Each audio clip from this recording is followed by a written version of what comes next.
I mean, look at the showground, Nikki. It is buzzing. So many smiley faces. It certainly is. I know. Isn't it lovely? The sun is shining and the crowds are flooding in. But don't worry if you haven't got a ticket, because we have got you covered, from the best gardens to the best flowers and the best take-home tips. So come on then, Angelica. Let's go and welcome to the RHS Chelsea Flower Show.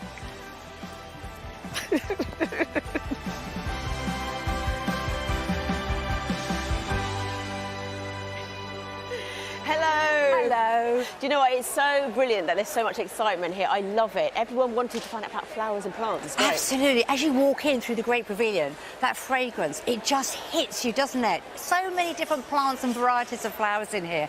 Overwhelming, but in a good way. And I've already put my order in for some irises just behind you. She doesn't waste any time, does she? That is impressive. Now, we have got another jam-packed show for you all today. And, of course, our team of gardening gurus will be on hand every step of the way. So, what's everyone up to? Well, James is in his element down at the Houseplant Studios. Absolutely. I'll be covering one of my real plant passions today, giving you tips and tricks on how to succeed growing houseplants. And Mark has been around the showground to rustle up some plant inspiration for us. And I'll be meeting social media and Strictly star Joe Sugg, because he wants to convince us all to get off our phones and get gardening. And I totally agree with him. Oh, my goodness, I do. Just put it down. But first, Rachel is back and giving us some more top tips on creating perfect planting combinations for our borders.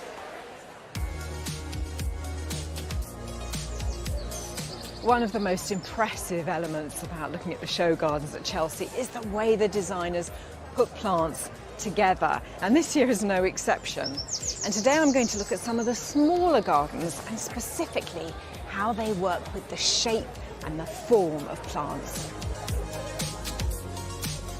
Now, this garden makes a brilliant use of different shapes and heights of plants. So the dominant feature here at the front of the garden is this Chinese fringe tree. Beautiful tree. You can see those sparkling white flowers that you get through the early summer. And then later on they're followed by dark, really almost black berries. Birds will love them. And then coming down through this sort of mid-story of perennials, again, lots of variety in shape. You've got the Cicericium with that strong upright, and there are flattened heads here from the Orlea and the Achillea. And even the smallest plants going down through the path, things like the Stachys, which is soft and velvety, and the thyme, so those small leaves. It all builds to make a really beautiful garden. In a small space, every plant needs to earn its keep. That doesn't mean you should shy away from size, like this Loropetalum chinensis, which is doing the job perfectly. It's evergreen, you've got those lovely plummy leaves all through the year, and then those small crimson flowers very early in spring. It's in a container here, and it's been pruned to remove those lower branches so that you can see through all the branches. You've got those interesting shapes coming. It's underplanted with shade-loving perennials, things like the Aquilegia and the Astrantia. And also important to remember, because it's in a container, make sure you keep on top of the watering and also top dress it once a year to feed. But small space, one large key plant, perfection. We've looked at the trees and the shrubs, and now I'm thinking more about the flower shape, because of course that's equally important. It brings so much to a planting scheme. Just look at this Hesperus. Beautiful, sort of light and airy. And then where you've got the softness, you want something stronger. So we've got the Asphodeline, another strong vertical, shooting skyward through the rest of the planting. And then we've got things with a more rounded shape, like the California poppies, which splay open fully as they mature, and the geranium. That's a proper sort of how a child would draw a flower shape. I think the whole thing just works beautifully because it's so animated. There's so much to take your eye across the whole planting scheme. And if we can do some of that in our own borders, we'll have beautiful gardens.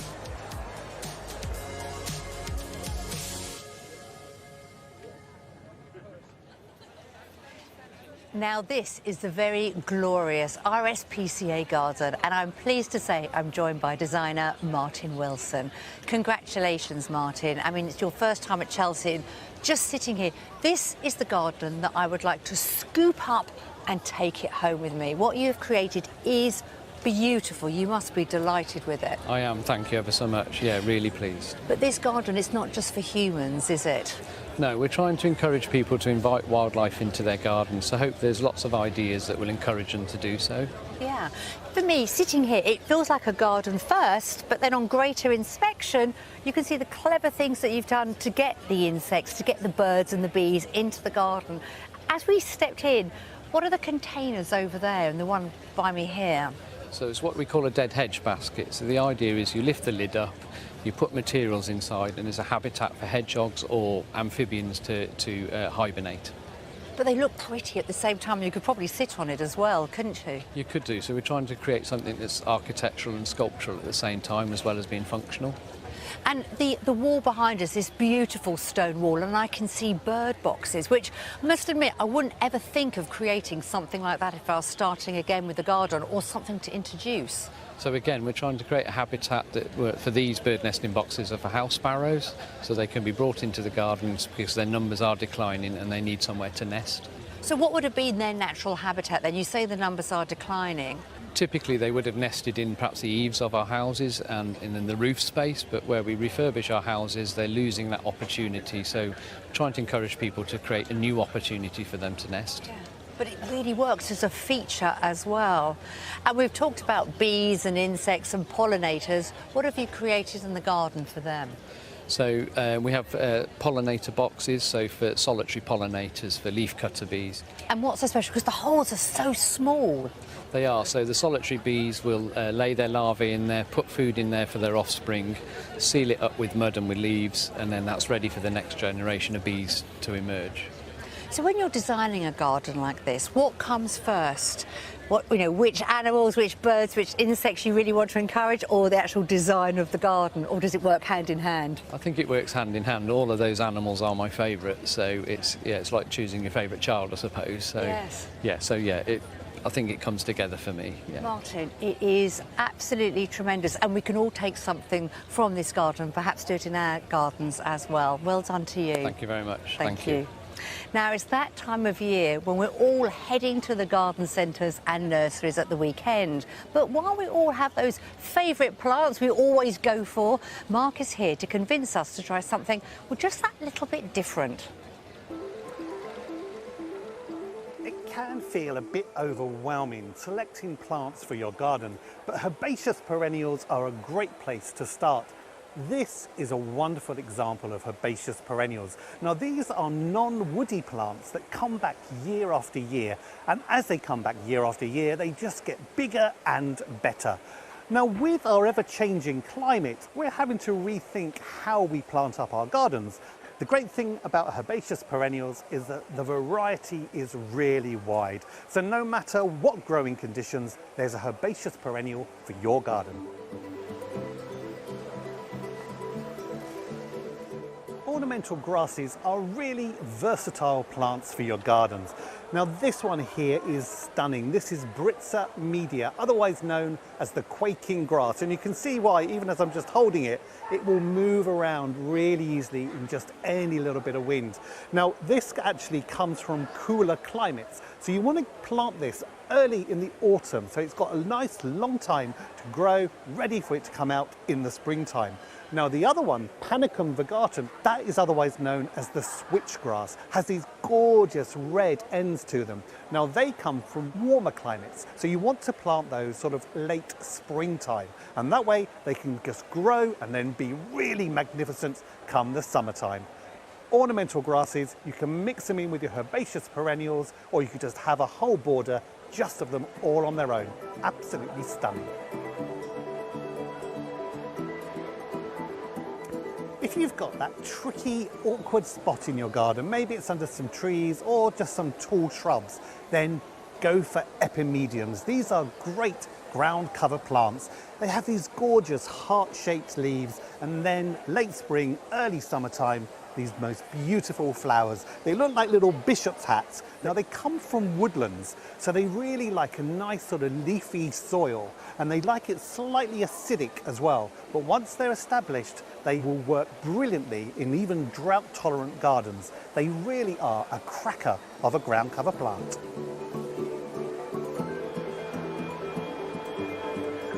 Alliums are great for adding that splash of colour into your borders. And the great thing about them, being a bulb, they're just going to keep coming up year after year. They really are a perennial bulb.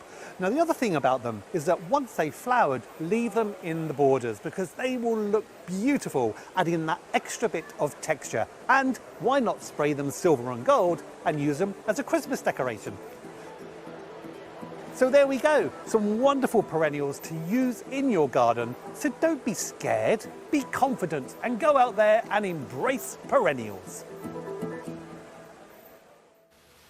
Listen, some great ideas there from Mark, but don't worry, even if you don't have any outdoor space, there's plenty of Chelsea inspiration for you too. Now James is here with all the tips you need to take that leap and get growing houseplants. There's been a real explosion of interest in houseplants in recent years, and it seems to be when someone gets a new plant, their first question always is, how much water does it need?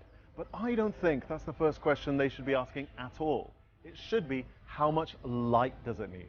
And where better place to answer that than the plant school? I love the really nostalgic 1980s primary school vibes that this whole place has, set in a fictional school based on the green curriculum, where of course Greta Thunberg is head girl, and get this, Sir David Attenborough is headmaster. Each of these desks represents a different part of a very plant-based curriculum, from sustainable watering with this little contraption here, to creating microclimates with this wonderful terrarium, and over here you've got plant propagation. The plants that require the highest amount of light are succulents and cacti, like this little Opuntia cactus. These come from desert regions of the world, and it's actually quite difficult to replicate their ideal levels of light in the average living room. So in order to try to do that, your best bet is a south-facing window. And that's because in Britain, these face the equator. What's also really important is exactly how far away they are from the window. And that's because window glass might look clear to our eyes, but can actually filter out up to 50% of the light. And that halves again for every meter you head into the room. So I'd say ideally almost touching the glass, and if not, a maximum of 1 meter away. If you've got an east or a west facing windowsill, then lucky you, because you've essentially got the Goldilocks zone for light. Not too much, not too little, just right. And it's here that you can grow the maximum range of houseplants. It's what textbooks refer to as bright but indirect light, which is infuriatingly vague. What it essentially means is you can sit there and read the fine print, even in your 40s, like me, without having to squint too much. And it's in spots like these that forest floor, kind of rainforest species will grow the best. Things like this Monstera or this Medinilla, even this Kentia palm. And if you have an exceptionally shady spot, the most important thing that you need to know about plants is they're essentially living solar panels. Plants are capable of photosynthesizing in any light that humans can see, even artificial light. This is Zamioculcas zamifolia, otherwise known as ZZ plant. It's one of the few plants that will really thrive in that space. If you could just have one lesson to take away from plant school, it should be to do your homework on where your plants come from. People tend to get houseplants home and fit them in around their existing decor where they think they're going to look good. But I promise you, nothing looks worse than an unhappy houseplant. So get it home, put it in a spot which has its ideal light levels, and if necessary, rearrange all your existing decor around that. Because when it comes to houseplants, light is so important. From simple houseplants to whole rooms full of blooms, I'm here at Gebon Green, which earlier in the week won Best Houseplant Studio, and well deserved too. It is gorgeous. I'm pleased to present you with the Best Houseplant Studio Award for 2023. Oh, wow, thank you so much. I could take most of these home to my house quite happily. Well, we've still got plenty to come today on the RHS Chelsea Flower Show, an event supported by the Newt in Somerset. Chris is here with plenty of tips to help us all garden well, but with a lot less effort. I'll be getting a gardening masterclass from author and florist Arthur Parkinson on how to create a wow factor entrance to your home with containers. And Toby will be showing us how to spruce up our gardens with a little bit of Chelsea magic. And he'll be joining us for the clinic at the end of the show. So do get your questions in. But first, Angelica is here with today's very special guest. I'm pleased to welcome social media and Strictly star and keen gardener as well, Jo Sugg. Lovely to have you here. I mean, you've caught the bug for Chelsea, third time. And This is my third time. You're yeah. loving it. Do I get a free packet of seeds? My third time? Is that how it I'll works? see if I can wangle something. But tell me a bit about where you grew up in Wiltshire and the impact it had on your love for gardening. So I grew up, I was very fortunate to grow up in a little tiny village called Laycock in Wiltshire. Yeah. My parents were keen gardeners, my grandparents were keen gardeners, so I feel like it's slowly, as I'm getting older, I'm starting to get more and more interested into the whole gardening world. And like I said, I was very fortunate to grow up in a lovely garden. Yeah. We had a pond, we had like lovely borders, a lot of time was spent on the garden. And I think it's something that I think when I was younger, probably didn't appreciate as much because I was into things like football, which is the worst thing for a garden, booting balls at plants and stuff. Sorry, Mum. But now, as I'm older, I look back and I really appreciate the fact that I did grow up in such a lovely area that had beautiful gardens. So the seed was planted and it's always been with you, because even when you had a flat in London, Yes. you still cared about growing and using that space. Yeah, it's quite a weird look to go into the lift in your apartment block, which is like 2 bags of compost on your shoulder. But that was me at one point in London, and I was fortunate enough to have like little outdoor spaces that were south-facing as well, so I could grow olive trees at my flat and stuff, which was really nice. And you understand the benefit of gardening and how it's sort of giving you some structure. And lots of people know you. I mean, I've known you for a long time now, Jo. And social media gave you the platform Yes. for your success, but you see that balance is vitally important. Oh yeah, definitely. I mean, I've been on YouTube for over 10 years now, and social media and stuff. So I was there right at the sort of forefront of that social media movement in a way.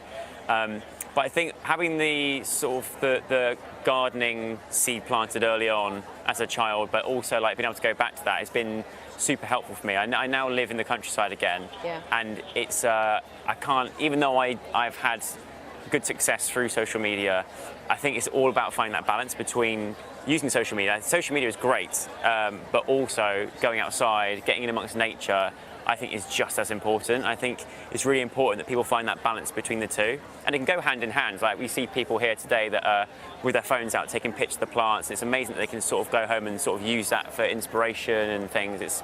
Technology is great, but find that balance between putting the phone down and actually going out and getting lost in nature and enjoying it, and I think it's super important for us. Which you do a lot now, because you just said you've moved to a bigger space.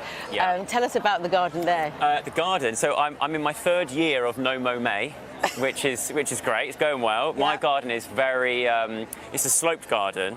It's a real challenge. It's a lot to take on. I think it's like just under an acre, so it's a lot of work. It's for somebody, it will be a full-time job, I'm sure, but it's I get out there whenever I can, and I love being able to just go and disappear and plod around the garden and find 101 things that have to go on the to-do list of things to do. But it's very much a wildlife garden at the moment. I've just for the last sort of 2-3 years, I've just let things grow to try and work out what grows where. But it's so getting a vibe of it. Yeah, exactly. Well, it's a perfect day for you to be here, because you're going to find out a help for your dilemma, because you have got one. I have, yes. So what is it? I had quite a few, but the one I want answered today was I want to find out. I've got a lot of like sunny areas in the garden, but I've also got a lot of shady areas as well. So I want to find out the the best sort of combinations to put in the shady areas, best combinations for the lighter areas, and also working out height in different plants, knowing like for a border, how do you know which plants to plant at the back, which ones go at the front? I need a bit of help with that. I think you're going to get all the help here. I hope so. So This is good the luck place with to that. go, I isn't know, it? It's gotta exactly. be. Good luck with that. Right, this week, Toby has been helping us get the Chelsea feel at home. Today, he's looking at privacy. From fences to hedges, here's his guide to help us divide up our outdoor spaces. Thanks, Joe.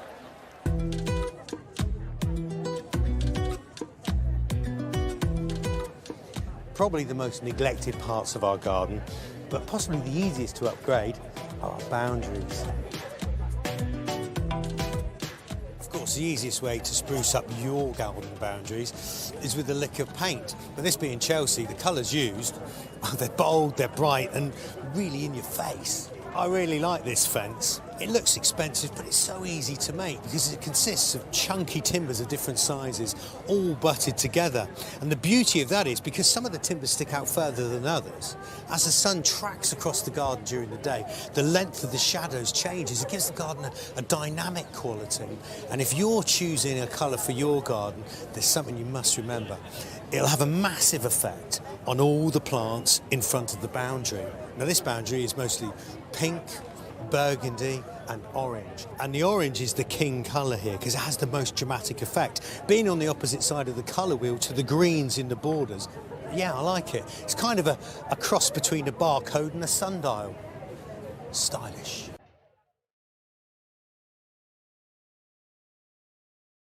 If you want to disguise an ugly boundary, well, most gardeners turn to large climbers. The problem with that is they're so vigorous they shin up the fence and perch on the top, turning into a giant tangle like a pterodactyl's nest. And you're still left looking at the woodwork. No, much better to clad your fences, as they have done in the National Brain Appeal's Rare Space Garden. Around the garden's edge, there's yew. Now, yew is a remarkable plant because it can grow right up close to any boundary, including a wall, and be clipped back to form a green screen. And if you start with small plants, it doesn't need to cost you much money. Easier, though, are using shrubs like azalea. Now, these are naturally quite squat and wide, and even in maturity, this will only be the height of a 6-foot fence. With a bit of judicious pruning, it can be kept thin and narrow and tight to the boundary. Now, if you've got something in the distance that's really large and you want to hide it, well, think trees. But not just any old tree. What you should go for are multi-stem specimens, like these Persian ironwoods. You see, the more trunks a tree has, the shorter it becomes, and that means even large species will fit into a modest garden. You can buy them like this, or with a bit of pruning and patience, do it yourself. Now, this is a trick that you could use at home. Nestle your seating area in amongst planting in its own separate area, and not only will the seating be more inviting, it will make that part of your garden seem more exciting, and it allows for the opportunity for surprises. That's what I love about this garden. You come out of the first area into the second, and by the time you reach the third, you're not expecting this cloister with all the colour in the borders and the central water feature. And what makes it so magic are these partition screens. They're just basically blockwork towers with these screen blocks in between. They allow light to penetrate through to get glimpses of the garden beyond. And this is a trick that you can copy without breaking your budget, because the same effect can be made with trellis. Chelsea, it's all about breaking boundaries, but just as much, it's about using boundaries well. Always some fantastic tips from our Toby there. Now, I'm delighted to welcome a friend of the show, writer, podcaster and gardener Arthur Parkinson. I mean, this has been, Arthur, the most incredible week here at Chelsea, hasn't it? Yeah, it's amazing. I love coming. I came as a student and now I get to come every year, and just to see all the wildness together with the beauty of the traditional herbaceous border, I really feel it's just brimming with bees and beauty more and more. And hopefully, Arthur, this is what we're going to be able to incorporate in our containers, because we're doing something really exciting today, because I can relate to this. We can all have containers, can't we? And just bring the wildlife back into our lives. Yeah, they create islands of nectar and pollen and beauty. You know, if you're into cooking herbs, if you want cut flowers, it all becomes a garden, no matter where where you are, and that's the beauty of pots. It's accessible gardening for anyone. Yes. So how easy is it to do? That's the thing. You're going to be giving us a step-by-step guide, aren't you? Yes, using some favourites today. What sort of favourites? Well, roses. We've gone for roses just because everyone loves roses, and scent, and just showing you how beautiful they are within a container. Because what I love is a container is quick results. You've done something within, you know, half an hour that you can stand back and go, oh, that's lovely. Absolutely. Big tip from me on that one. Right. Create your magic. Okay. Thank you. I'll leave you to it. Thank you, Nikki. So this is our pot. It's a brand new, beautiful pot made out of recycled clay, but it has got drainage holes in it. That's the number one thing, so excess water can be released.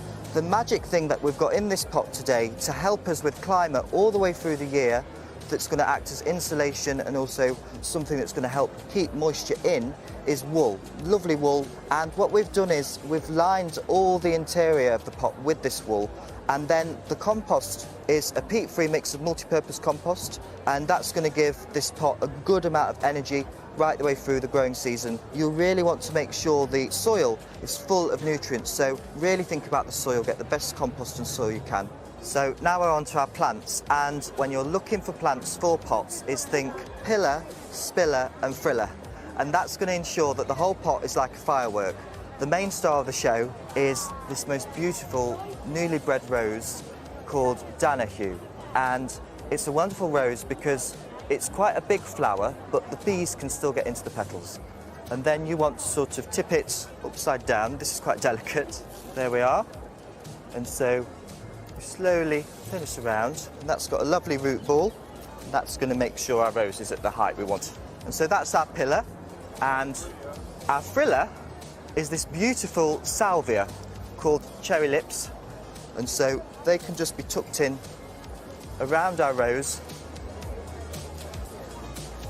like that. And now we've got our pillar and our friller, and now we want some spiller, because the spiller is going to help to hide the rim of the pot and also make it more exciting. This is a lovely, looks like a little lawn daisy, doesn't it? But it's Corvinskianus. That's just nice to have peeping out the edge. Like that. And the other spiller I've got, which is quite a big one, is a traditional cottage garden favourite called Alchemilla mollis. Knocking it out very gently. He's going to go towards the back of the pot. So we just want a little bit more compost in the bottom, and there you go. Arthur, these look so beautiful. Here we are, right by a front door or a shed or whatever it's going to be. They look incredible. Is there a secret to the placing of them? More is more, so en masse, and always think of it like a wedding cake. So your largest, then your second largest, then your smaller, so you've got tiers of height. You are brilliant. They are amazing. I absolutely love them. And actually, it's a lot less effort than you might think, says me, who kept her hands clean. And who doesn't like a little bit of an easy life when it comes to gardening? I know I certainly do. And guess what? Chris does too. He's been off around the showground to share with us some more expert tips.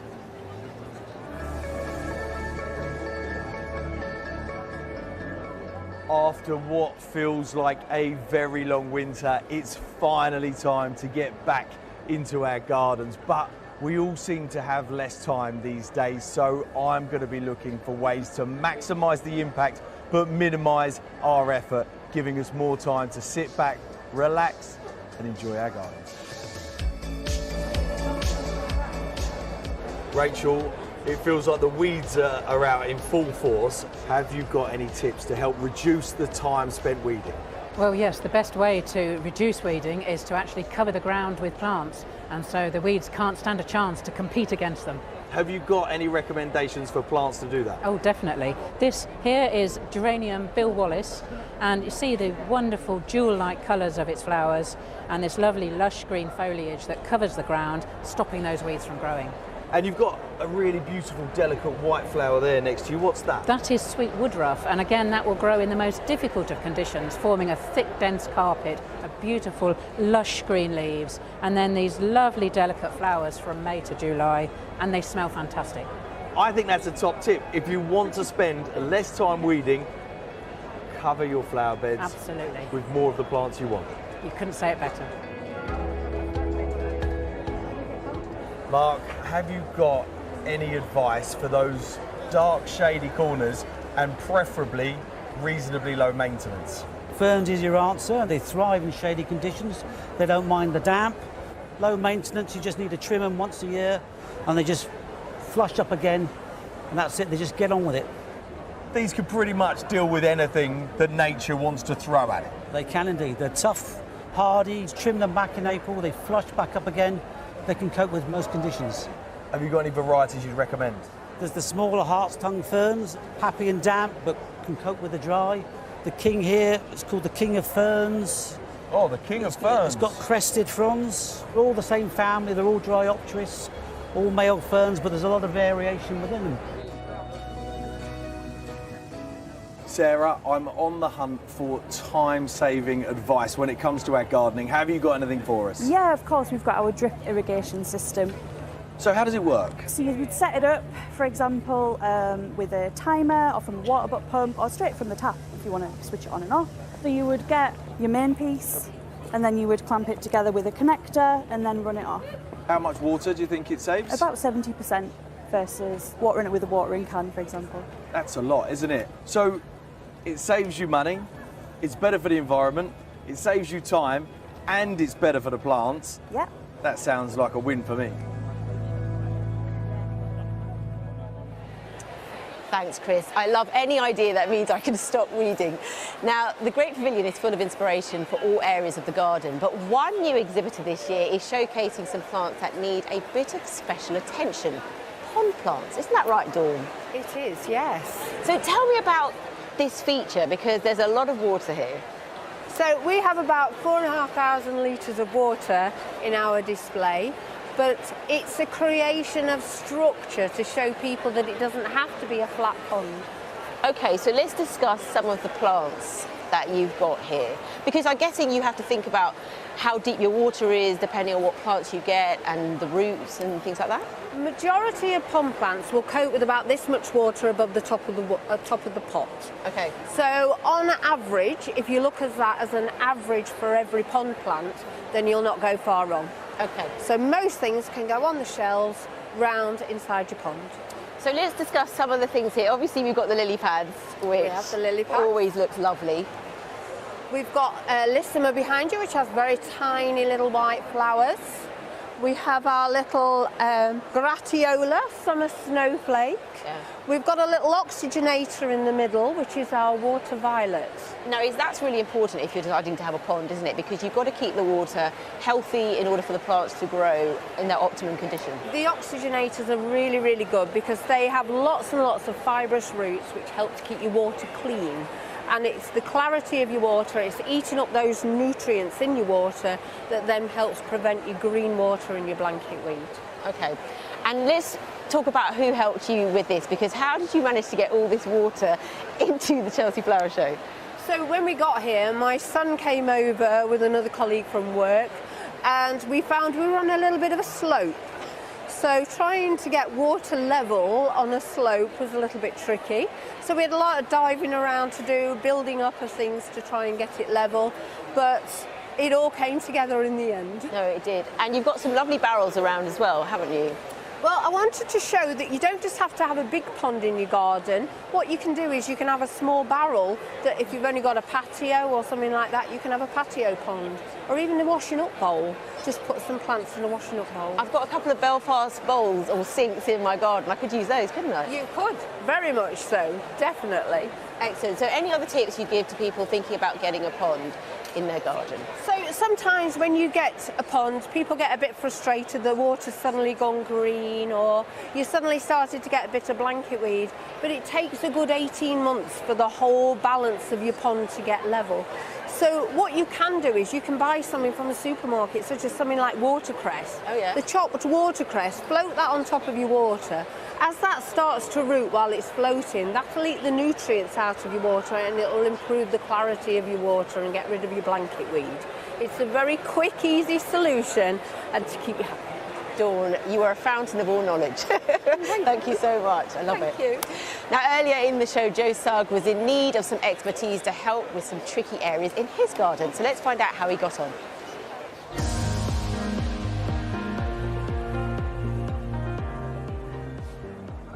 Hi Lou. Lovely to meet you. And you. I've got a bit of a gardening dilemma that I need Okay. your help with. I've got a lot of light in my garden and also a lot of shade. And I want to know what plant combinations I can use for both light and shade. Also, working out the height differences and knowing what to plant height-wise. It's Yeah. a lot to throw at you, I'm sorry. No, we've definitely got some things that we can have a look at for you to see if we can find you the right thing for what you need. Wonderful. Wow, Lou, this looks incredible. I'll say it reminds me of like an Enid Blyton pixie garden almost. This is what I want. Well, there's a few things here that would really work well for you in your sunny border. Right. So we could look at the bascum. You want some height, so this would be your tallest plant. It's taller than me. It is. But it is on a bit of a stage, so I guess. But Yeah. it is quite tall. We'll come back every year for you. Okay. Obviously, this is its flowering time. Yeah, I mean, it's a real showpiece, isn't it? In the very border. much so. Definitely, at the back of the border, that would look great. And then this one, for example. This one is a fantastic plant, the GM Scarlet Tempest. Yes. That would, again, work really well for your sunny border. Bees love it because of the open centres. Yeah. Just keep deadheading it and it'll keep going all year. Brilliant. That ticks all the boxes. I also love a bit of deadheading as well, so that's great.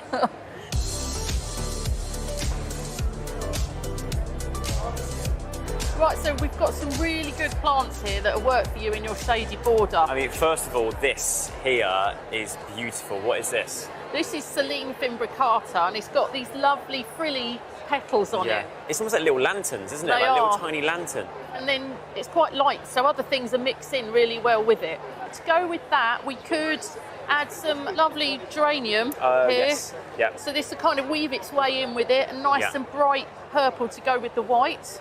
I'm definitely improving because I actually recognise that. I You've thought it was a geranium, so I'm glad you said that. Yes, right, I'm learning. So you could always add some of that into your sunny border because this will grow in sun as well as in shade. Right, And okay. again, another one that will come back every year. Perfect. Well, Lou, thank you so much for showing me around the light and the shade. I have to write down all these names of these plants, but Yeah. I'm going to go away, I'm going to do that and change my border. So thank you very much. Fantastic. Thank you. Great work, Joe. Some good tips in there for everyone. Absolutely, definitely. Now, there's just a few hours left for you to vote for your winner of the BBC RHS People's Choice Award 2023. There's 12 large show gardens to choose from, so here's a little reminder for you. The Samaritan's Listening Garden by designer Darren Hawkes.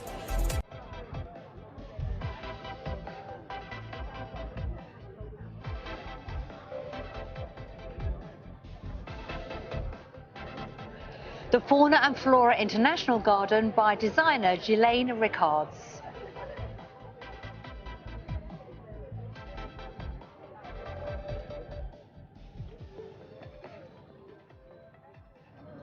The Royal Entomological Society Garden by designer Tom Massey.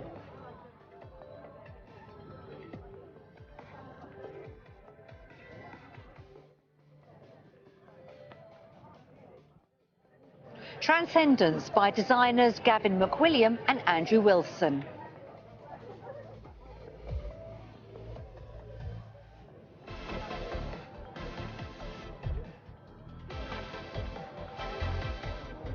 The Savills Garden by designer Mark Gregory.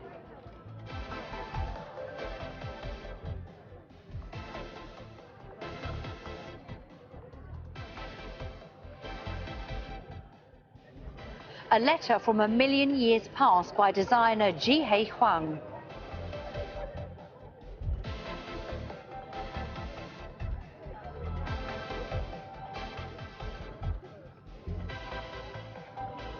The Nurture Landscapes Garden by designer Sarah Price.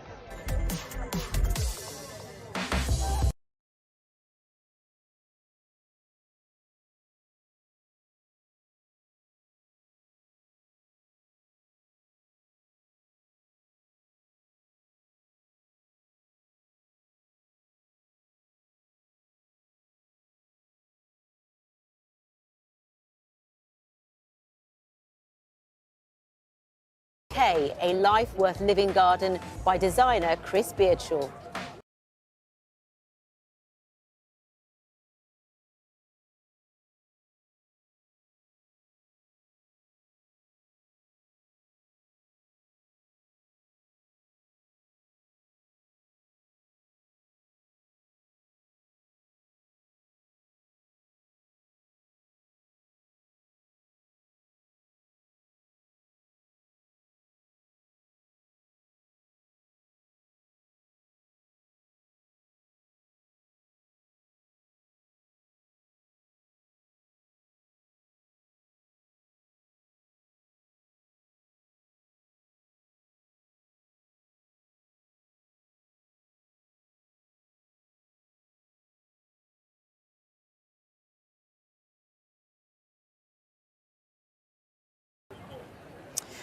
Voting is still open and you have until 7 o'clock tonight to cast your vote. Just go to our website, bbc.co.uk/Chelsea, where you'll find details of all 12 show gardens and the terms and conditions, as well as the privacy notice.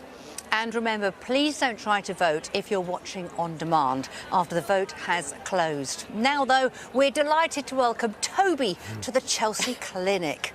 Good afternoon. Lovely to be here. Are you ready? I am. Okay, I am. I've got the first question. This has come from Sharon Green on Instagram. She says, we saw Toby discuss using builder's rubble in a pond. Won't the builder's rubble turn the water acidic and kill anything in the pond? Actually, no, it's on a lot of the show gardens this year. Builder's rubble tends to be alkaline because of the cement in it. And because water, when it just sits out in the open, even if it's in a bird bath or a pond, the carbon dioxide in the air turns it into sort of a weaker acid. So over time, that alkaline and acid will balance out. Plants will grow. So they'll be fine? Fine. OK. Nikki. Thank you very much. Husband and wife, Mike and Moira, are here. Nice hat, by the way. Thank you very much. Where have you come from? We've come from Shrewsbury. And what's your question for Toby? Hi, Toby. Part of our garden is a shady courtyard. Please, could you recommend some plants to grow there, particularly ones that grow tall to give us a bit of screening? Ooh, acers, Japanese acers are always a winner in that situation because they come in so many different sizes. You've got mini-me ones that come up to about waist height, and then you get them all the way up, you know, above your head, right to the gutter line.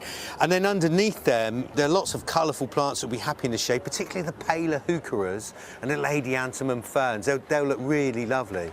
Perfect, thank you. Thank you very much. Well, Kelly Anderton has got in contact. She says, I'm moving house and want to take some plants with me, for example, my geraniums and astrantia. My question is, are these flowers you can cut for a second flush? And if they are, do I cut back or do I leave? Which will put more energy into the roots? Chop them back. I used to have a nursery and I ignored the books altogether. Chop the plants back to their ankles. Yeah, then you can move them and they will bounce back and flower, and they will do it this year, most of them. And if they don't, if you don't chop them back, they'll only wilt away. So yeah, that's the way to get that new growth in the new home. OK, thank you. And this is lovely Rose from Northern Ireland with a question. What advice are you after from Toby? I'm after some advice, Toby, for a very boggy garden. We have lots of rain in Fermanagh, and it's very hard to grow any plants because we have very little topsoil. Well, I would try and get some larger plants in there. Viburnums, Viburnum opulus, loves growing in the wet. Also, dogwoods will do really well for you. And the more these plants you grow, the more they'll condition the soil because their leaf litter will start to improve it, make it better draining. And then you can have ferns and then sheets of primulas underneath.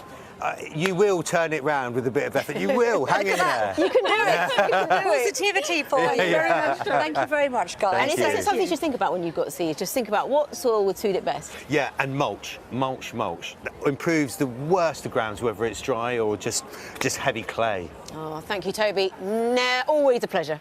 Now, that's sadly all we've got time for today, but we'll be back again tomorrow at 3:45 for our final show of the week. I can't believe we're saying that. I can't believe it's come round so quickly, but we do have a packed show for you, as Toby's going to be back, aren't you? Yes. With his show-stopping garden upgrades. Pressure's on you. Presenter and garden fanatic Gethin Jones will be with us, and Carol will be facing your questions here in the clinic. And don't forget to vote for your favourite show garden before the competition closes. And we'll see you tomorrow. Bye. Bye. On BBC Two.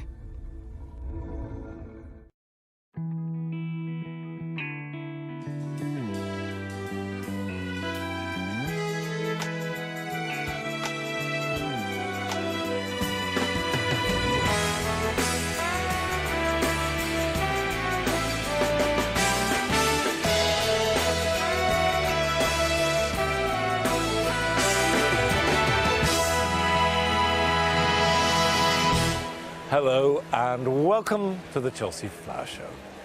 Joe, we've reached nearly the end of the week and I'm beginning to sort of unravel this show because it's a curious one. It's actually rather wonderful, but in a very special way. We had the privilege of being here all week and getting on the gardens and really digging deep into these gardens.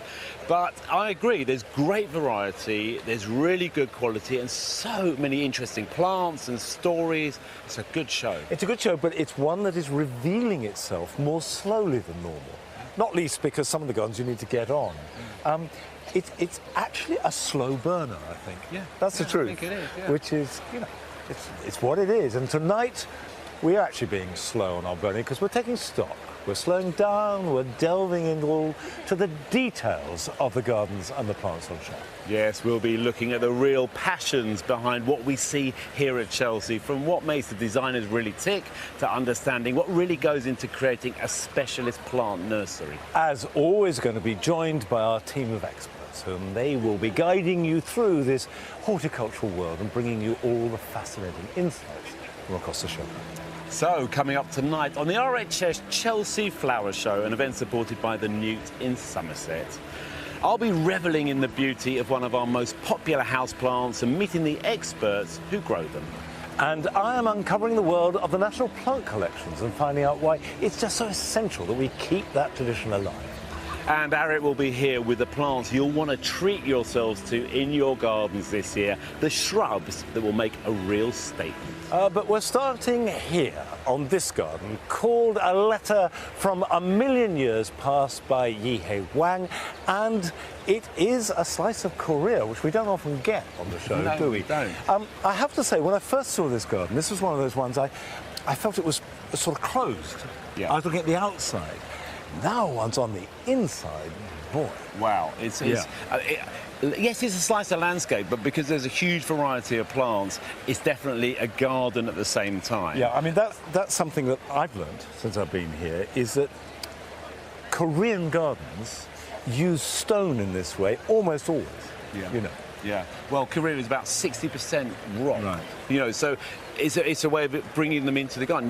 They're interlinked, aren't they, with life? This is not so much a slice of landscape, but how a garden would be, and you know, the way that the stone nurtures the garden. It protects it, it stores heat, as well as looking beautiful. And the plants are medicinal, not always, you know, to be imbibed, but they're also medicinal in a therapeutic way. You know, that sort of biophile feature, you know, of plants and the way you just feel immersed in them. This garden, you really do. And there's some really unusual plants.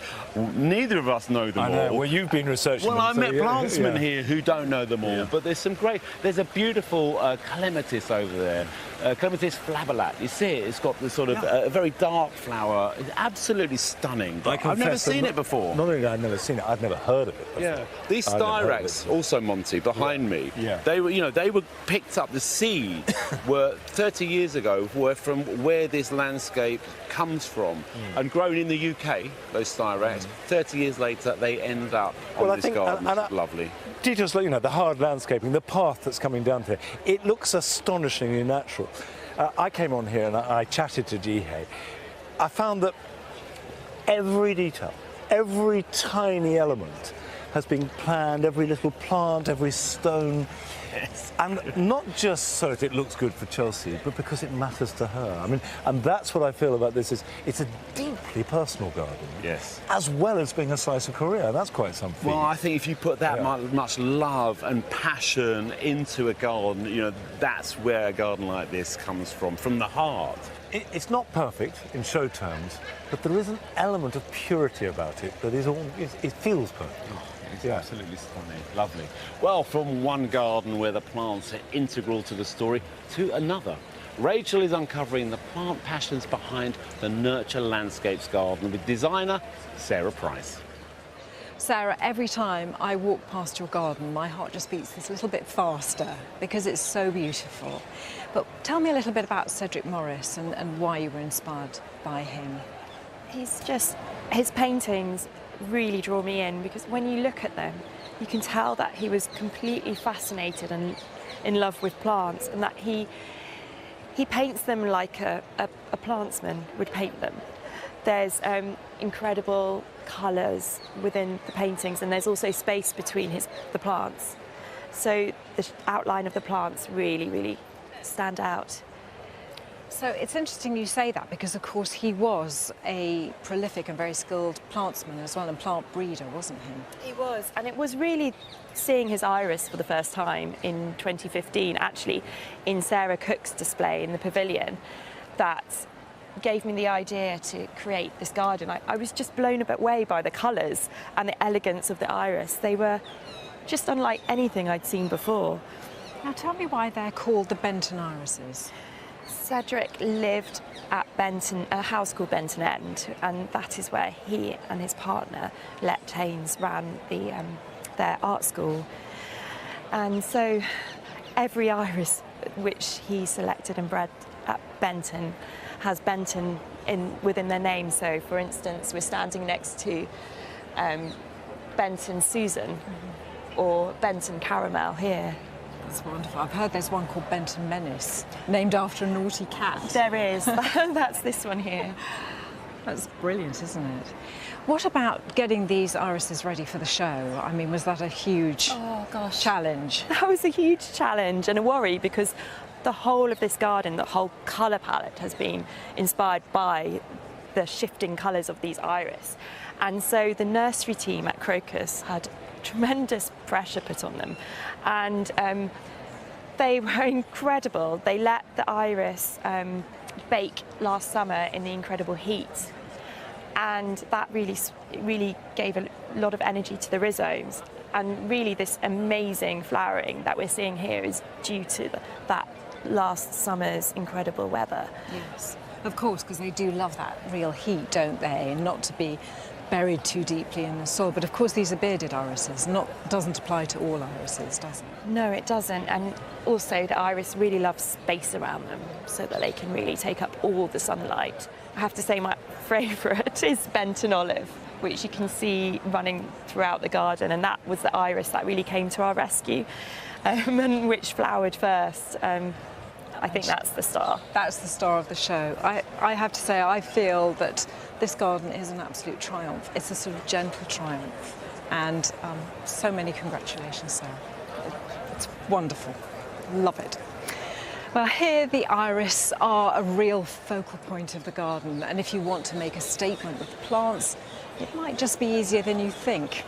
Arit's been looking around the showground to help you out.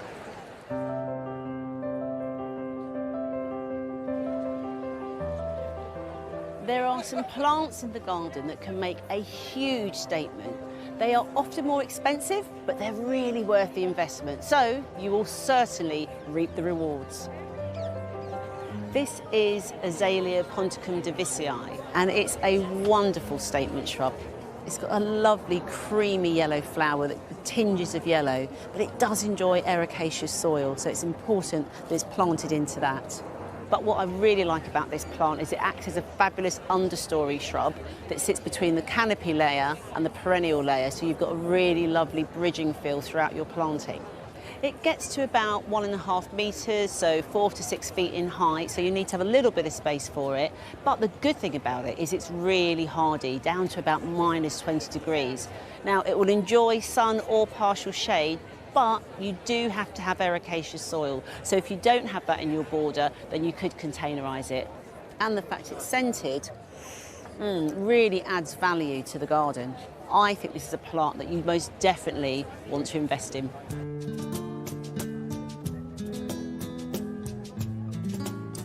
This is the Dixonia antarctica tree fern, which really does create a wonderful statement in any garden, especially these fronds that are very overarching, giving it a more regal feel over its understory ferns that sit beneath it. But it is slow growing, so this is where you're going to need to invest your money and buy the size that you really want. That said, it is a wonderful plant to have in the garden. They do require moist soil, but well drained. And in some parts of the country, you may have to give them overwinter protection, wrapping the fronds in hessian, because it can sometimes lose its leaves. All of that said, if I was going to spend my money on anything in the garden, it would be on one of these.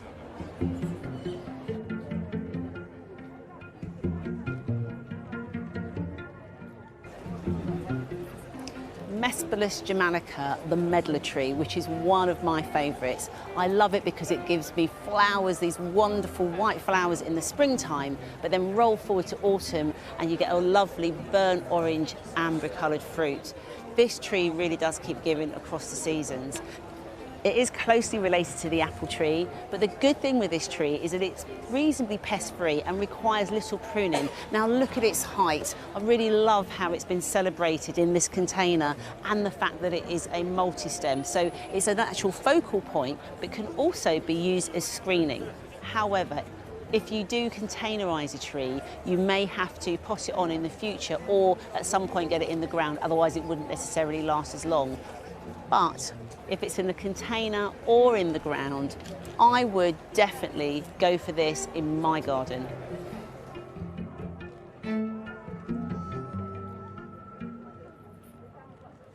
Well, from fabulous foliage to the king of colour. Last night we met nurseryman Barry Proctor on his build-up to Chelsea. Let's catch up with the second part of his story, and afterwards Adam will be in the pavilion to find out how he got on.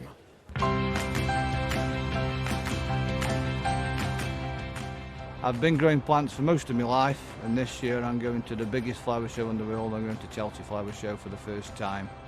Everyone's excited, but I'm just a bit daunted.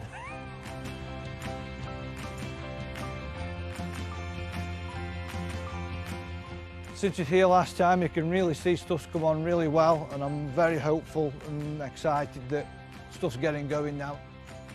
Things are faring up quite well. The delphiniums are looking well, looking promising. The lupins probably a little bit too far forward on this batch, but on the whole, it's looking not too bad in here anyway.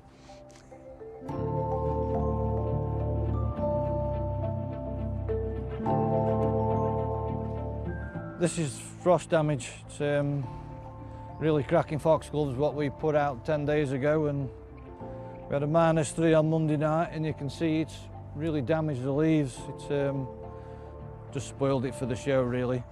The plant will still flower, but it won't be good show standard. They won't make show plants now, so it's really sad. Hey-yo, we move on.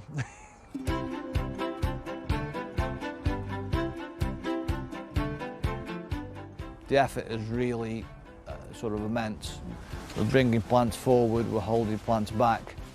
There is a skill in getting them plants to move through together, and the responsibility of that as a lady's worked for me for 20 years by the name of Jan. She seems to have a gift for it, so normally she's right and not me, so yeah.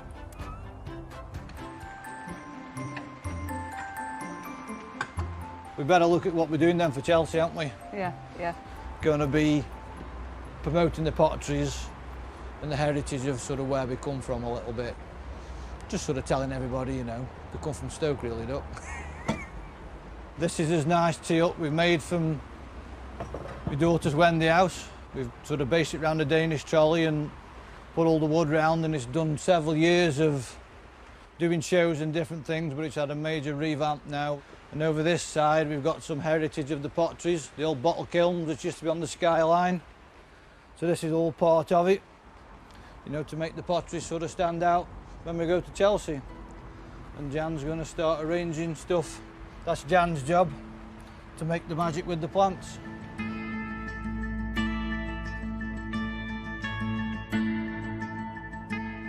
Pass me that then. You'll need Bring that up to that Nella. at the front. Yeah, yeah, yeah. Certainly does come together quick when you get going. It's a long way from home to get anything wrong, so I like to make sure everything's there and as sort of iron out any mistakes. This ladybird would go nice against that purple. Just want to put it in there. Yeah. Yeah. You know, you can sort of stand back and have an overall look of it. Make sure you got the colour transitions right, and yeah, sometimes a ladybird's a bit clashy, isn't it? But I think it actually suits it on this instance. I'm not so sure about that one. You're not so sure about that, no. We're growing an annual poppy called Amazing Grey, and it has caused me a lot of problems because a lot of the perennials we grow tend to grow nice and slowly and just sort of amble along sort of steadily. This is like Usain Bolt sort of wanting to flower. It's like I'm flowering. It's a plant I haven't given the best TLC, but we've got one little flower in there, but you can just see that colour what I'm on about, and it's just that nice poppy flower. Hopefully it'll be a winner. Yeah, hopefully it'll sort of complement everything. I sort of chose it to complement the pastel colours rather than using so much white, and I think it will.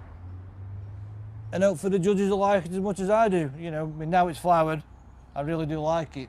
I just need to get the plants nice and sturdy with the flowers coming on a bit like the ladybirds here.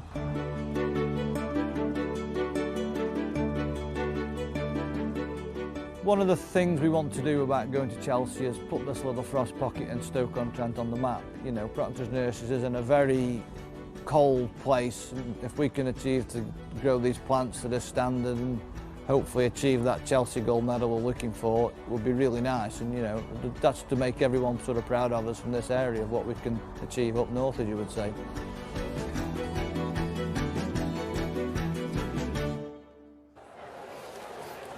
I've just walked up to your garden, Barry, and I've gone back to being a 21-year-old boy. And Jeff Hamilton, this just sings of beautiful cottage gardens. Yeah, it's something I watched as a child, Gardener's Wheel on a Friday night, watching Jeff Hamilton building his gardens, and then later on in the year, seeing him all come to flourish and sort of sticks in your mind. And that's sort of what we try to create without sort of really knowing. You know, it's what we do. We're known for colour and perennials. I think also the fascinating thing with you is you've been doing shows for 20-odd years, and this is the first time you've come to Chelsea.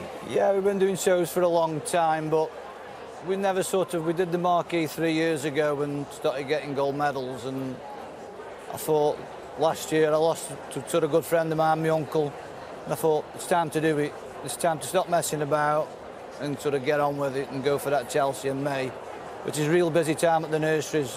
You sort of know it's when everybody wants the plants, so a big team effort to get here. Cool. And did the team effort pay off? The team effort's paid off. We've got a gold, with 3 excellent, so it's like, I can't believe it. It's just, we're on cloud 9. It's, you know, just, yeah, it's really, can't believe it. You can see the look on your face. I mean, I didn't notice the poppy. Did the poppy make it? Yeah, the poppy made it. We managed to put him in there, and he's shining through, just subtly complementing everything else. And you know, it's got 2 tones. It comes out a deeper purpley slate and then fades to that slate grey, which is, yeah, it just complements and it sort of does what we do. We just like plants which give you a lot of flower power. Yeah, you're right, actually.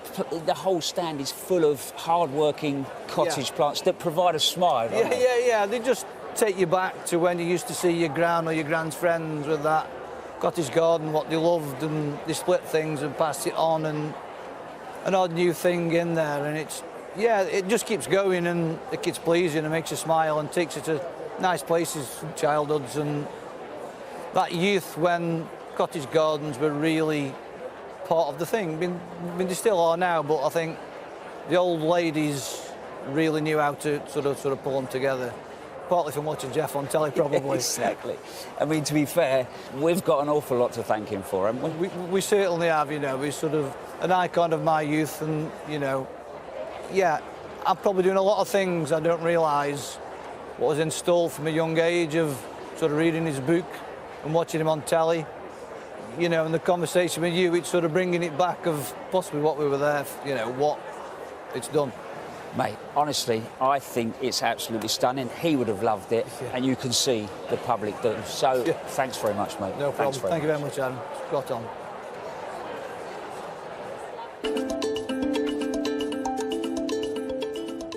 National collections are a really important part of our plant heritage. They consist of groups of plants, very often botanically linked, but not always. Sometimes it's geographical or historic.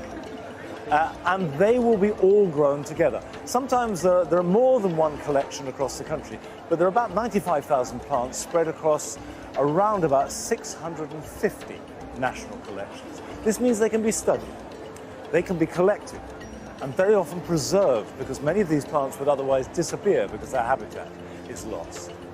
It also means that the rest of us ordinary gardeners, can go and see these plants growing absolutely at their best and see the range, because wherever you have a national collection, it has to be accessible to other people. And this means that a few people are nurturing this resource that we're all benefiting from. Back at the beginning of the 19th century, one of my forebears, George Donne, was the first official plant collector for what was then the Horticultural Society, before it achieved its royal prefix. And he travelled to Africa and South America and North America, collecting plants to bring back home. And right through the 19th century, the Victorians idealised and romanticised the exploits of the plant hunter and collector, travelling the globe, extraordinary adventures of daring do to bring back plants which now are familiar to many of us in our garden. Well, we no longer collect plants in that sort of colonial way, possessing the world. But collections of plants are incredibly important. And Plant Heritage has, under its auspices, national collections of plants, which are still a really integral part of our whole horticultural world. Stella, you have 3 national collections. I suppose the most simple question is why? Passionate, obsessive, nerdy. They're the three reasons why. I just absolutely love these 3 families of plants. So, in your collection, you've got Camassia, Sedelcia, and Uvularia. When you discovered Uvularia, did you suddenly think, I have to have them all? Yes. What? And do you have that in other parts of your life? Do you think that's part of your personality, or is this a plant thing only? It runs into Morris Minors as well. I'm obsessed with Morris Minors. How many do you have? Well, at the moment, 2. 2 isn't a collection, that's no good. No, but because I don't have space to have more than... Okay. Are you always looking to add to your collection, or do you want it to be complete? Is it a finite thing? Oh no, they're never complete, because of course there's always people out there breeding, and as time goes on I'm more and more in touch with people, and then people get in touch with me. I'm intrigued. Is it the process of collecting that you love, or this burning desire to possess everything? I actually think I can boil it further down to just obsessed with the structure of the plant and anything new. It really does get down to the botanics of the plant. Have you another collection in mind? A stilby. You'd like a stilby? I love a stilby, and right. the range of a stilby is vast, and the colours, and of course the sort of aspect of them, that sort of shade, edge of woodlandy moisture, perfect with Camassia. You see, I can see the way you're talking. It's a bug. It's got you. Yeah. Thank you. Thanks Thank for you very talking to much. us. Thank you. Well, without plant collections, specialist nurseries and people like Stella, gardens like these, the All About Plants gardens, just wouldn't be possible. And I'm on the Natural Affinity Garden for Aspens with its designer, Camellia Taylor. Camellia, I just have to say, you've got the perfect name for a garden designer. Thank you. You're obviously born to be a designer. Yeah, thank you very much. It's a great garden because you see it from the Great Pavilion. You can see your huge corners from a distance. It's cornice, isn't it? It's huge. I'd really thought about this tree. It had been something that I'd really considered because of the height of the marquee and the height of this tree. I really wanted it to have a big impact. It just fits in, doesn't it? It does, it's beautiful. Yeah, and you're doing us all a favour. But this garden has got a very serious narrative behind it. I mean, it's a beautiful space. Thank you. But what is the story behind it? So I've got a background in psychology, and I'm very keen to link my psychology background to garden design. And so the charity that I've worked with, Aspens, we've known each other for a number of years, and it's a garden that I've designed for them, but with that psychology background in mind. Okay, so, but it's for people with autism or different levels of the spectrum, but to experience this garden, walk through this garden? It is. It's for people on the autism spectrum and with learning disabilities. And so the idea behind the garden is I wanted it to feel calming and green. So there's a real green textured underplanting going on so that it felt green and calming for people on the autism spectrum who don't want too much stimulation. Yeah, and then the layout is taken from sort of the network, sort of like a tree's roots almost? It is. I was really interested in how aesthetically plant roots and neurons have this aesthetic similarity, but mathematically they grow in the same way, they follow that bell curve. And I really wanted to bring that energy and that footprint into the garden. So we have the nucleus over here, which is the water bench, where you can sit, and it's that central area, and then these walls that just run through the garden, they rise up and they fall down. and there's these gaps between them that represent that synaptic gap, and I just wanted it to have that energy but also feel calm. I feel very calm on here, and there's some beautiful detail. I mean, there's the continuity of the stone and the different forms that you've used the stone. The shelves are just genius. We've got a water feature, we've got this detail in the paths, this walling, and there's another hidden water feature here. You know, is this all from the same quarry, this stone? All this stone is from Gallagher's quarry in Kent, and I was really keen to showcase Kent ragstone, because Kentish ragstone, it's beautiful, it has this beautiful tone to it.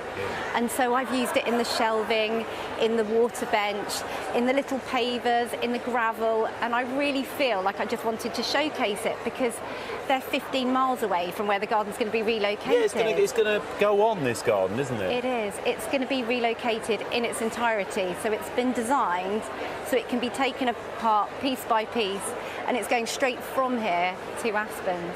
Congratulations. You got a silver gilt medal. Congratulations. It's a beautiful garden. Thank it's you. going to live on after the show, and I think we're going to see you here in the future, aren't we? I'd love to.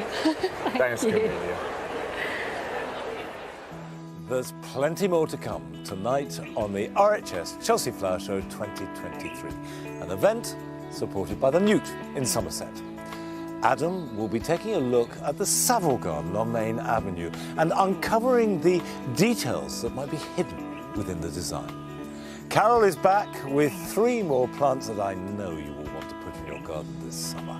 And I will be taking a close look at the garden that was awarded Best in Show earlier in the week, Horatius Garden. It's the first time we've been down We here, isn't have. it, I'm Monty? dying to get on them, actually. Yeah, these balcony gardens, they work well in Ranelagh. You know, well, it's a good spot for them. It's very nice. It's nice on here. It's lovely, isn't it?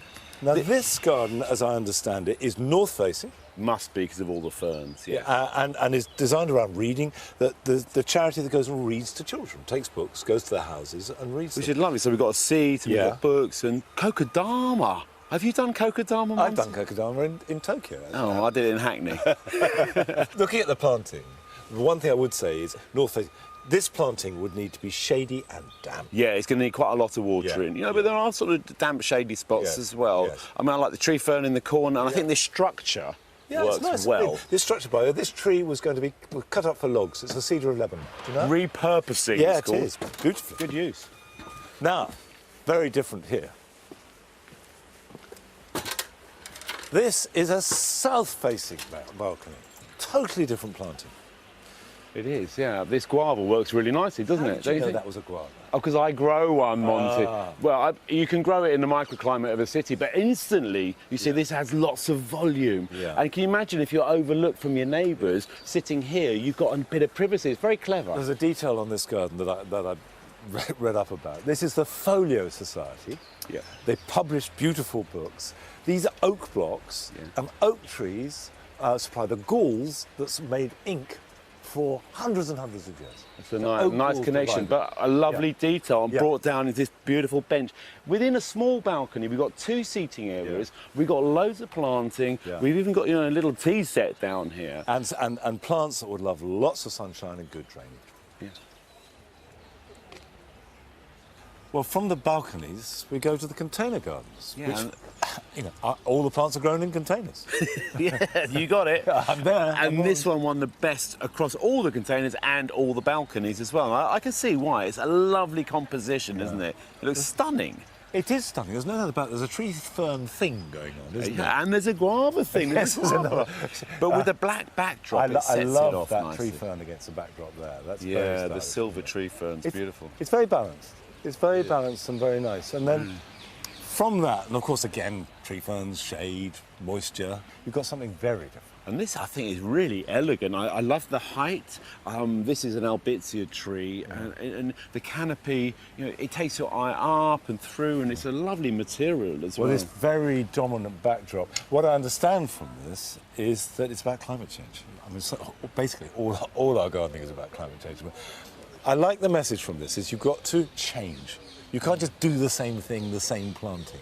Yeah. Try something different. Yeah, and grow some cycads in the city. Well, Look at that.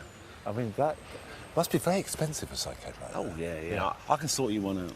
Anyway, from small gardens like these to the indoor spaces that we can all relate to, Francis has been taking a look at some of the surprising developments in the houseplant studios.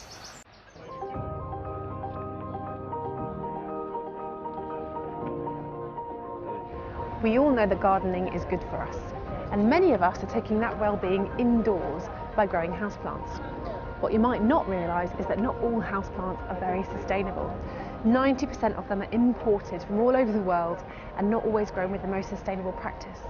The good news though is that you can grow houseplants sustainably and have healthy houseplants at the same time with a few tweaks.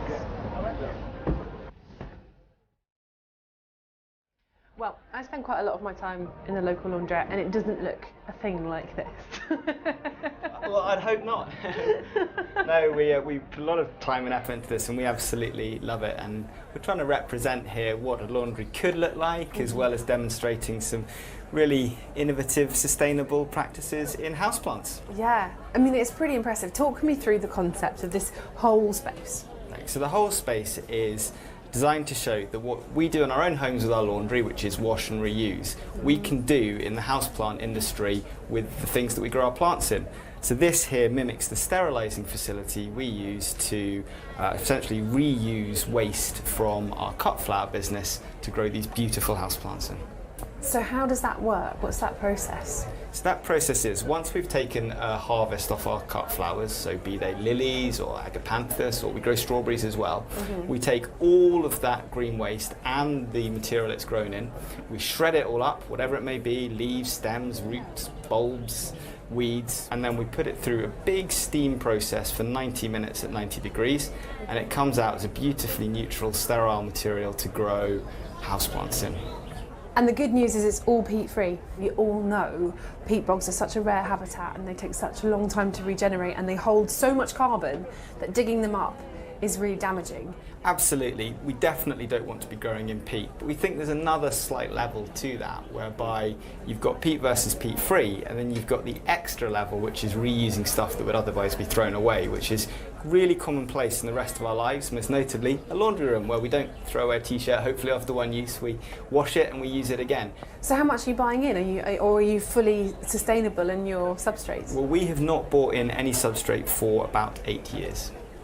That's incredible. Thank you. And the results, growing-wise? Well, we think the plants are beautiful. We haven't had any problems with the substrate in terms of growing. We've been able to grow all species, all types of houseplants that we want to. Do you have a favourite houseplant?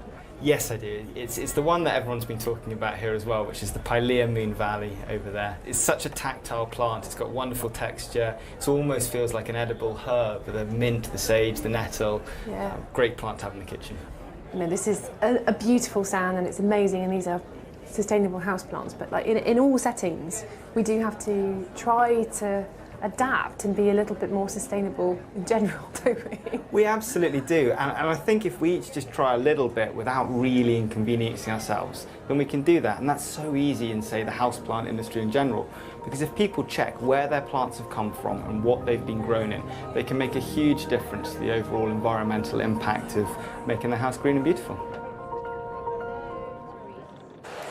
Now here in the Great Pavilion, one of the most popular of all houseplants is being really celebrated this year, orchids. And I'm here with Larry Zettler, Professor of Biology at Illinois College, who's brought this wonderful and very educational exhibit to Chelsea. Larry, thanks for bringing them here. I mean, we have British orchids, there are orchids all over the world. I mean, a huge range, aren't there? I mean, how many are there? Well, worldwide, the number is about 28,000 to 30,000 species. And you're still finding more all the time? Yes, we're discovering new species all the time, and many of them are in the tropical rainforest. I'd like to say that this display is unique in many ways, one being that we have South Florida, orchids of Cameroon, and Britain.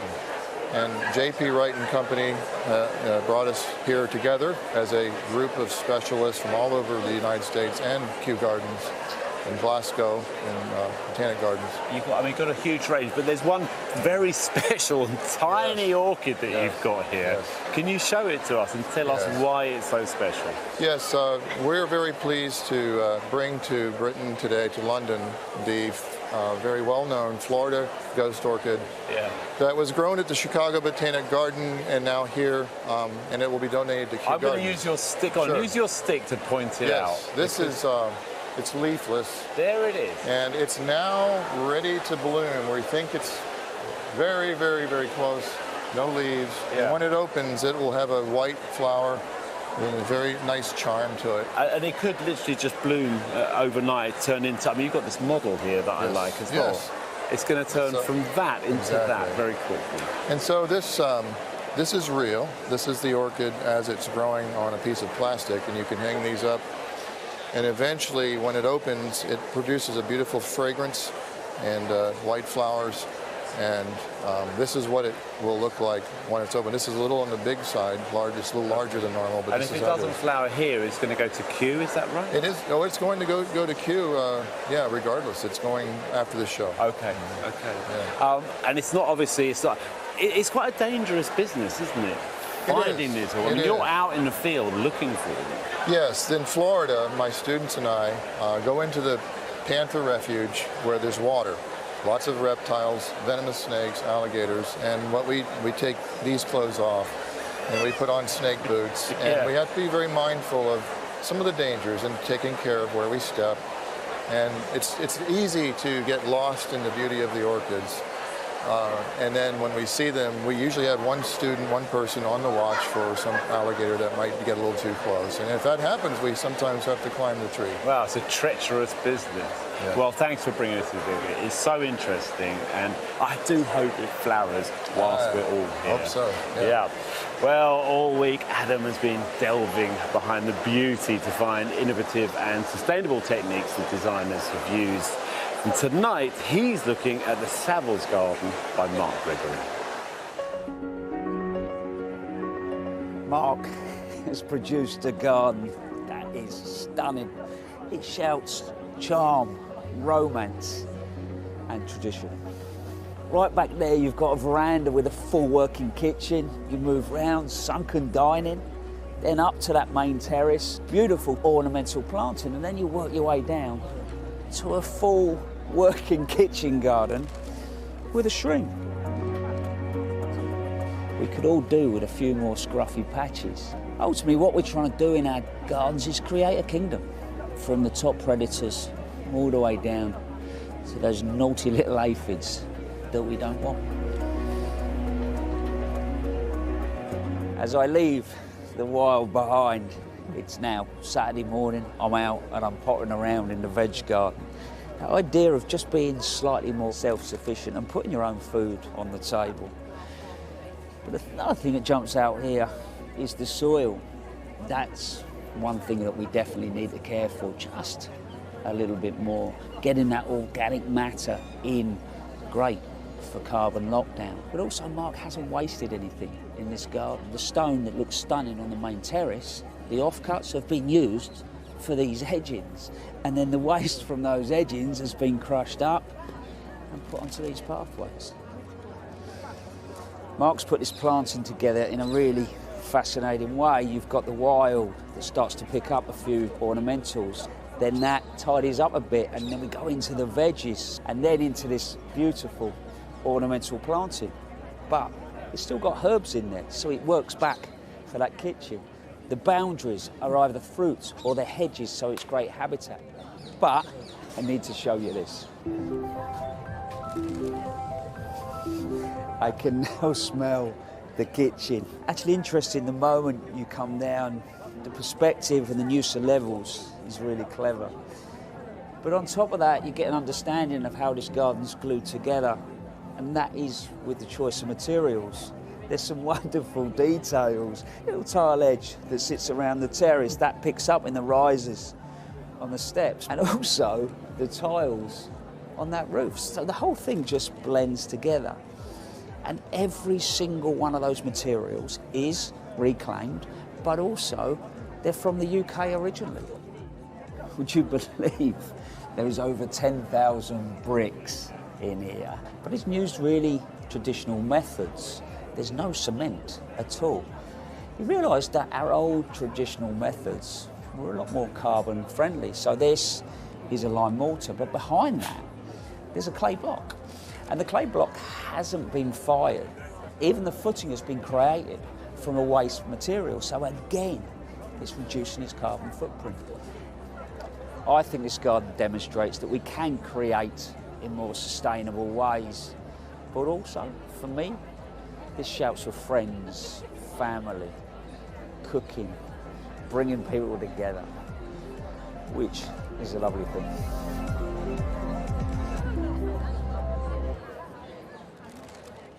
Now, earlier in the week, this garden was awarded Best Show Garden, designed by Charlotte Harris and Hugo Bunn. It is the Horatio's Garden. I want to take a closer look at it. Horatio's Garden was created for the charity to commemorate Horatio Chapel, who, when he was alive, volunteered at Salisbury Spinal Injuries Unit. And he noticed that there was very little space, outdoor space, for people with spinal injuries to go to. They would spend weeks, months, even years sometimes, sort of trapped in a bed, in a wheelchair, indoors. So by creating outdoor gardens, you are freeing people from that kind of imprisonment. And I know from family experience that this is a very important thing. This liberation transforms lives. Now, the first thing you have to understand when you're creating a garden for people who do have spinal injuries is they're seeing everything not from the sort of 6 foot height of the ground, but actually sitting down. You're either in a wheelchair or in a bed. And the whole garden has been designed from this level. I think it's probably the first time ever at Chelsea this is the case. And it's interesting that the judges all sat in a wheelchair in order to see the garden. Now, in practical terms, for you and I, what that means is that the mid-layer is actually quite empty. Normally when you're designing a garden, you have trees, you have the planting in the borders, and then you have shrubs and you change the height and the balance. But of course, if you're in a wheelchair, that would just be blocked off. So that explains that. The planting is full of liberation. It's open, it's free, it's light. You have the sort of the lovely grasses moving through it. Things like the thalictrum, which are soft. And the colours, that beautiful yellow acrolegia, and then picked up by the yellow of the primulas there. There is nothing harsh or aggressive about this garden. And to be honest, that is a relief, because so many Chelsea gardens are quite an assault on the senses. They're telling you to think things or do things and attracting your attention. This is all about the liberation that comes out. And then, of course, details, like the edging, for example, you'll notice there are no overhanging plants. There is a hard edge, and that's because when a wheelchair hits it, it's not going to get trapped, it's not going to get caught. Now, the judges gave this Best in Show because it is flawless. What it sets out to do, it does absolutely perfectly. And I have to say, when you're on it, there is this sense, not just empathy for what is clearly a wonderful cause, but a sense that you have a garden that takes you free from all the limitations of your body out into the world.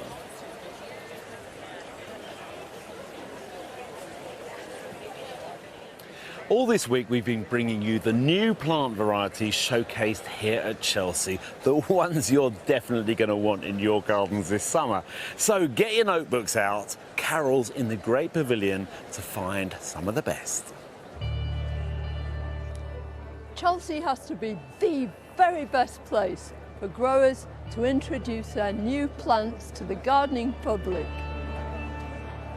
Here on Peter Beale's lovely stand is a brand new rose for 2023. It's called Louise Peel. First of all, you get these classic, almost hybrid tea buds, but they open up into these fulsome flowers.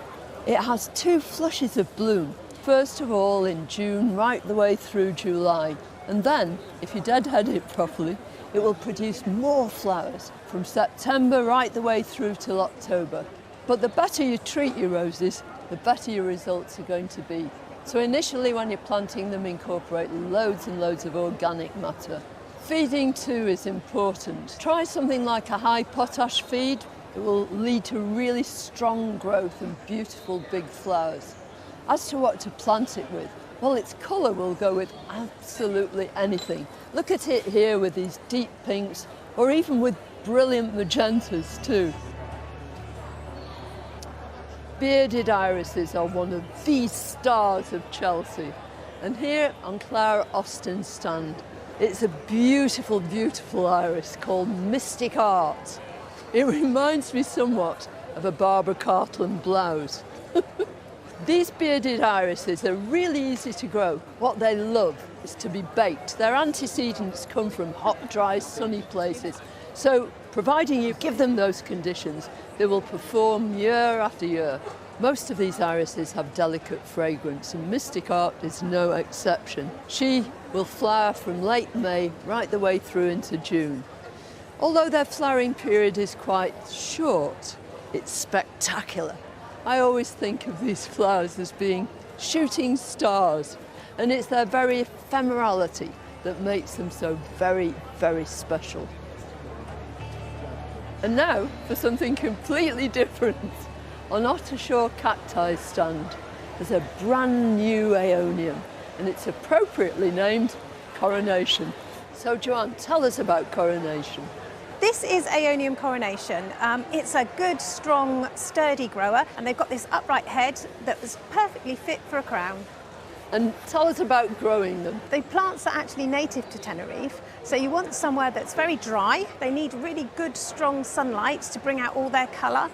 And they are winter growers. We would class them as winter growers. Oh, right. So they don't want to be watered continuously throughout the winter, but they do start to get going in February. And it's true to say, isn't it, that each of these leaves is a little reservoir. Aeoniums are a succulent, so they store water in their bodies, in their leaves, in their stems, and their roots want to sit dry. So why do I need this plant in my garden? Well, why wouldn't you want this one, Carol? It's just beautiful. It's really dark, it has wonderful strong growth, it's an upright plant and offers a real different dimension to your patio. Isn't that one of the marvellous things about Chelsea?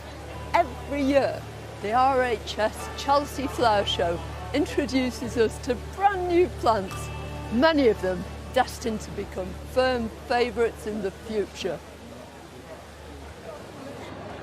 Here on the Centrepoint Garden, Cleve West's passion for wildlife and the environment really shines through, partly in his design, but particularly in his choice of planting. Yeah, it's a great garden to illustrate how simple changes in planting choices can make a real difference. Because a lot of it, ecology. There is. I just one thing I want to say, Joe, because Joe has been going on at me for days saying, you've got to come into the garden, you've got to get into the garden to see it. Last night I came in, Joe, at about 8 o'clock last night, and I was just staggered. I was blown away It's genius. at the brilliance of the planting, the creation, the set design.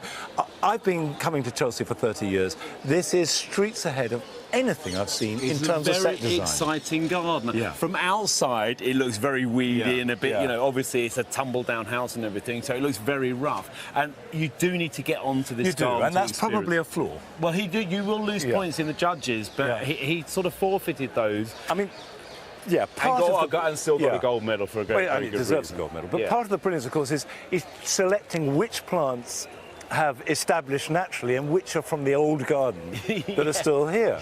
It's very interesting to see how the native plants, the birches coming through, the nettles, the creeping buttercup, buddleias and elders everywhere. These are all really important for wildlife, particularly for pollinators. And I think we still underestimate the value of pollinators. They're not fluffy, cuddly bunnies. No, and also there's a lot of beetles that will pollinate. You know, flies will pollinate.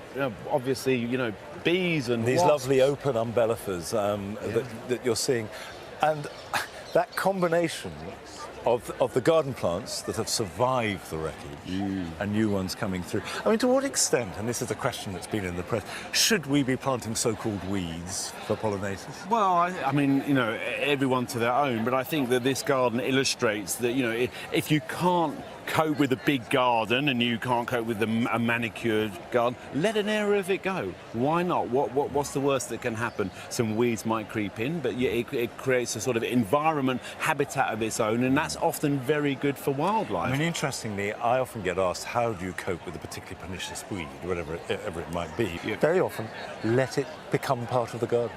Yeah. And of course, that's what's happened here. And I think that's a message, because Cleve's really into the environment and ecology.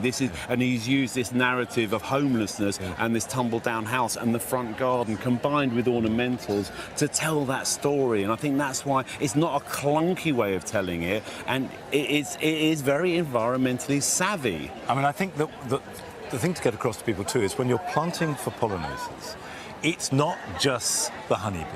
There are lots of pollinators. It's moths, it's butterflies, even the occasional bird. You think of imperial vitillaria, that's pollinated by blue tip. But also, it's not just the plants as well. You need to create habitats and environments so that once they come in here, they can actually nest, they can overwinter, they will stay here as well for the whole year. I'm so glad you like it. I really am. I mean, whether it's a garden is debatable, but there is no question about it. It is a work of genius, of absolute staggering genius. Whether you like it or not is another matter, but I think the planting and the lessons we get and the encouragement for wildlife is really clever. Really clever. Well, of course, it's not just the wildlife we need to think about when we look at the future. Everything suggests that our summers will be scorching.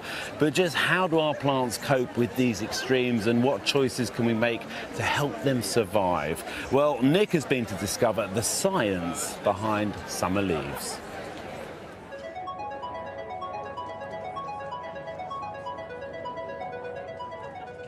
As humans, we have lots of options when it comes to extreme weather.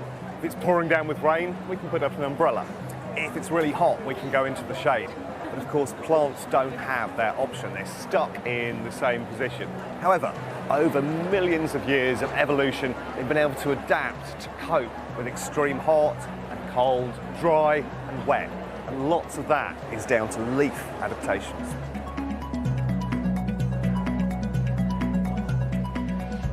Leaves are effectively the factory that drives a plant. And so they take in CO2 from the atmosphere, sunlight and water, and of course that's photosynthesis, and it produces energy for the plant. But they have other functions as well in terms of helping the plant cope with extreme conditions. So most species, as they draw up water through their roots, it passes through their stems, it then comes out of the leaves in a process known as transpiration. And so every plant leaf has got hundreds and hundreds of microscopic little holes on the back of the leaf, and it effectively acts as an air conditioning for the plant. Now those stoma, or stomata as they're called, are very, very small, but to give you a demonstration of how they work, ordinarily you've effectively got an open hole in the back of the leaf. But if the plant gets into extreme conditions, in other words it's very, very hot, it's got the capacity to close down the stomata and therefore stop water loss completely. And so that's just one adaptation. However, there are many more. Some plants, of course, have to cope with the reverse conditions of extreme weather and lots of rainfall. And so species like this, which grow in the rainforest, deal with deluges of water, and therefore they have drip tips on the ends of the leaves, which effectively sheds water away from the plant. Equally, some species have to cope in very dry conditions. So something like this cycad has developed really, really waxy cuticles, again, which helps reduce water loss.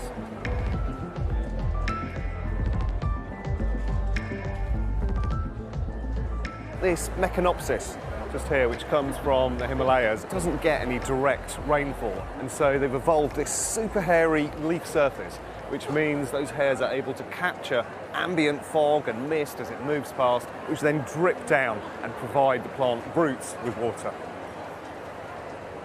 This is a hebe from New Zealand, and it's had a different strategy. It's really reduced down the size of its leaves, so it almost looks like a conifer, and that radically reduces the amount of water that it loses in those extreme environments as well.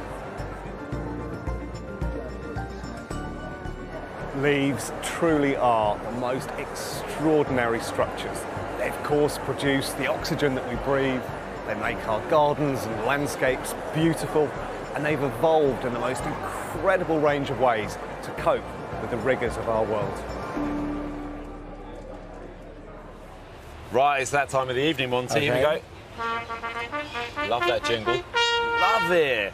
We've got a selection of questions from you. First up, Laura Cooper asked, the garden in my new house has about 15 centimetres of topsoil, that's 6 inches, then loads of rubble. Yeah. I have chronic illness and digging out the rubble is not something I can manage. What can I plant that will be happy in the shallow soil?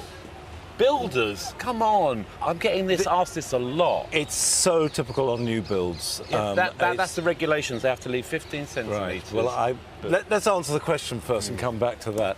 It's a problem because you're going to get a combination of compaction and poor drainage and then very good drainage. Yeah, Mediterranean plants, by and large, will cope with that. Herbs, lavender, rosemary. You know, the Californian poppy, which we've seen on Sarah Price's garden, is a beautiful one. You know, you can just sow see some seeds, sprinkle some seeds. poppy seeds, and that'll be fine. What I would say is actually a longer-term solution is to go up. Yeah. You can get someone to make you some raised beds. Go up, get some good topsoil and push it in, then you're going to have, instead of 15 centimetres, you could have 45, 60 centimetres. And also easier to access if you've got a chronic illness. But builders, if you're watching this, stop it. Don't do this anymore. Paul Thresher, I love the prairie-style planting, but only have a small garden. What tips or key plants would you suggest to get the look? I've done lots of small gardens using grasses and perennial plants. When you're looking out from the house, it's nice to weave them across the garden. And I like to see, amongst grasses, I like to see nautia. I like to see all kinds of scabious. Agastache. Plants that will float. Their flower heads will float in amongst the grasses. Work really well. And use quite a few of the same. Yes. Jasmine Trachlospermum, Evelyn Martin asks, so many crispy brown leaves falling, could be frost damage, planted in good light, sunny position, will it recover? I've had this problem. Yeah, it could be frost damage. They actually like a little bit of moisture to get going. It probably is because, for instance, at Longmeadow, too cold. We can't grow it. Yeah, or a sharp wind might take it out. OK, well, I'm afraid that's all we have time for this evening and nearly time for this week. I can't believe we've come to the end of the week, Jeff. Time flies when you're having fun, Monty. But of course, I'll be back with Sophie tomorrow at 7:30 on BBC One to reveal the winner of the BBC RHS People's Choice Award. Exciting, Monty. Joe had a can of pop before we started. You can see he's got a sugar rush. Of course, the two of us will be back together here on BBC Two sedately. And I will be meeting that passionate plantswoman, Caroline Quinton. So don't miss it. Until then, good night. Bye-bye. I won't sleep.